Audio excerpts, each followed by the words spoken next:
In this stage we're going to be attaching the large brass nut to the table base.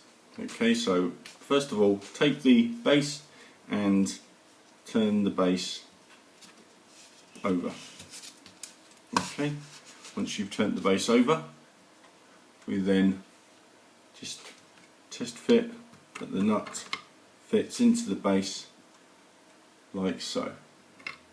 Okay, once you've done that, take a small amount of wood glue and place that PVA, EPA glue, and place that just around the edge.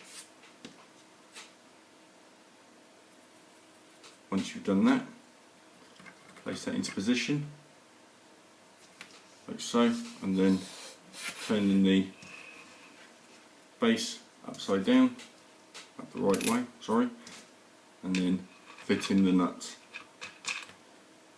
into position, and then with the spanner just gently tighten that up, but not too tight.